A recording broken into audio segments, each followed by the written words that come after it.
வணக்கம் students, welcome to கற்பது கணிதம். கணிதம் கற்போம் இனிமையாக எளிமையாக.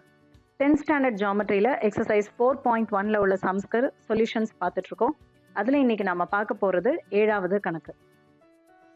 ஸோ இந்த கேள்வியை நீங்கள் நல்லா கவனிச்சிங்கன்னா, கொடுக்கப்பட்ட படத்தில் OPRQ ஆனது சதுரம் மற்றும் கோணம் MLN, அதாவது எல்லில் உள்ள கோணம் 90 டிகிரி எனில் கீழ்கண்டவற்றை நிரூபிக்கவும் அப்படின்னு கேட்டிருக்காங்க.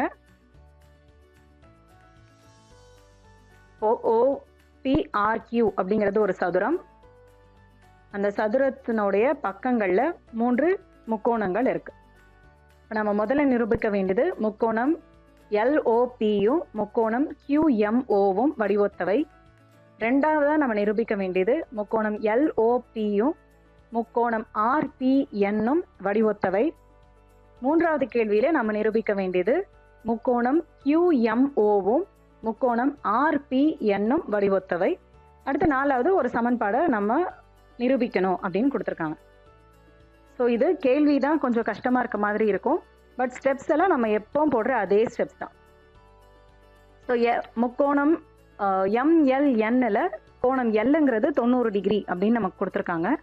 இப்போது சதுரத்தினுடைய கோணங்கள் 90 டிகிரி. அப்போ OQRங்கிறது 90 டிகிரின்னு வரும். இப்போ OQMங்கிறது 90 டிகிரி வரும். ஏன்னா இது ரெண்டும் மிகை நிரப்பு கோணங்கள். அதே கண்டிஷன் தான் இந்த சைடும். இப்போ PRQங்கிறது 90 டிகிரி அப்படின்னா PRNங்கிறதும் 90 டிகிரி. ஸோ இது ரெண்டையும் கூட்டும்போது 180 டிகிரி வரும். இது ரெண்டும் மிகை நிரப்பு கோணங்கள் அப்படிங்கிறதுனால இப்போ நம்ம எப்படி ப்ரூவ் பண்ணுறது அப்படிங்கிறத பார்க்கலாம். இப்போ முதல்ல முக்கோணம் LOPயையும் முக்கோணம் QMOவையும் நம்ம கன்சிடர் பண்ணுறோம். அதில் கோணம் L = கோணம் Q = 90 டிகிரி. இப்போ நான் சொன்னது. அடுத்து இப்போ இந்த ரெண்டு கோடுகளும் நம்ம இணைக்கோடுகள்னு எடுத்துட்டு LM அப்படிங்கிறத ஒரு குறுக்கு வெட்டி அப்படின்னு எடுத்தோம்னா, இப்போ நீங்கள் படத்தில் பார்க்குற ரெண்டு கோணங்களும் ஒத்த கோணங்கள் ஆகிடும். LOPயும் QMOவும் ஒத்த கோணங்கள். ஸோ ரெண்டு முக்கோணங்கள்லையும் 2 செட் ஆஃப் கோணங்கள் சமம்னு நம்ம நிரூபிச்சிட்டோம். அப்போ கோணம் விதிமுறையின்படி முக்கோணம் LOPயும் முக்கோணம் QMOவும் வடிவொத்தவை. இப்போ இதே கண்டிஷன் தான் செகண்ட் பார்ட்டுக்கு நம்ம நிரூபிக்க போகிறோம்.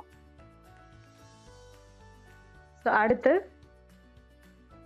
இப்போ இந்த ரெண்டு முக்கோணங்களில் LOPங்கிற முக்கோணத்துலையும் RPNங்கிற முக்கோணத்துலையும் கோணம் Lயும் கோணம் Rயும் 90 டிகிரி. அடுத்து இந்த பக்கம் நாம் ஒரு குறுக்கு வெட்டியாக வரைஞ்சோம் அப்படின்னா இந்த ரெண்டு கோணங்கள் ஒத்த கோணங்கள், அதாவது LPOவும் PNRயும் ஒத்த கோணங்கள். ஸோ கோணம் விதிமுறையின்படி முக்கோணம் LOPயும் முக்கோணம் RPNும் வடிவொத்தவை. ஸோ நம்ம செகண்ட் பார்ட் இதில் நிரூபிச்சிட்டோம். இப்போ மூணாவது பார்ட்டை நிரூபிக்கிறதுக்கு ரொம்ப சிம்பிள். இந்த ஃபர்ஸ்ட் பார்ட்டையும் இந்த செகண்ட் பார்ட்டையும் நீங்கள் கம்பேர் பண்ணுங்கள். இது ரெண்டுத்துலேயுமே முக்கோணம் LOPங்கிறது பொதுவாக இருக்குது. அப்போது நம்ம இந்த RHSல இருக்கிற முக்கோணம் QMOவும் முக்கோணம் RPNும் வடிவொத்தவை அப்படின்னு நம்ம நிரூபிச்சிடலாம். இப்போ 3 கேள்விகள் நம்ம முடிச்சிட்டோம். அடுத்து 4வது கேள்வி எப்படி போடுறது அப்படிங்கிறத பார்க்கலாம். இப்போ நம்ம 2 முக்கோணங்கள் எடுக்கிறோம். முக்கோணம் QMO முக்கோணம் RPN. இப்போ நம்ம 3வது பார்ட்டு வடிவொத்தவை அப்படின்னு நம்ம நிரூபிச்சிட்டோம் இல்லையா? அதனால இந்த 2 முக்கோணங்கள் எடுக்கிறோம்.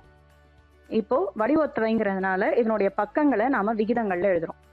இப்போ இந்த முக்கோணம் எப்படி எழுதணும் அப்படிங்கிறத நான் முதலே சொல்லிட்டேன். QMO நம்ம எப்படி எழுதுகிறோமோ அதே வரிசையில் RPNும் எழுதணும். இப்போ OM/NP = OQ/RN = MQ/PR. இப்போ இதில் இந்த 2 விகிதங்களை மட்டும் நம்ம எடுக்கிறோம். ஏன் இந்த 2 விகிதங்கள் எடுக்கிறோம் அப்படின்னா, இப்போ இதை குறுக்கு பெருக்கல் பண்ணும்போது MQ × NR அப்படிங்கிறது நமக்கு இந்த கேள்வியில் RHS சைடில் இருக்குது. ஸோ அதனால் இந்த 2 விகிதங்களை எடுக்கிறோம். இப்போ உங்களுக்கு ஒரு சந்தேகம் வரலாம், இந்த 2 விகிதங்களும் அப்படி இல்லையே, ஒன்று OQன்னு இருக்குது, ஒன்று PRன்னு இருக்குது, ஆனால் இங்கே QR² இருக்கே அப்படின்னு உங்களுக்கு ஒரு சந்தேகம் வரலாம். இப்போ இந்த OQவும் இந்த PRவும் இந்த படத்தில் பாருங்கள். OQ PR இது ரெண்டுமே சதுரத்தினுடைய பக்கங்கள்.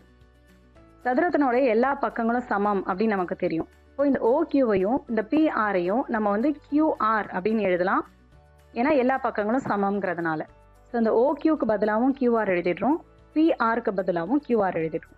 ஸோ இதை நம்ம குறுக்கு பெருக்கல் பண்ணும்போது QR square is equal to MQ into NR.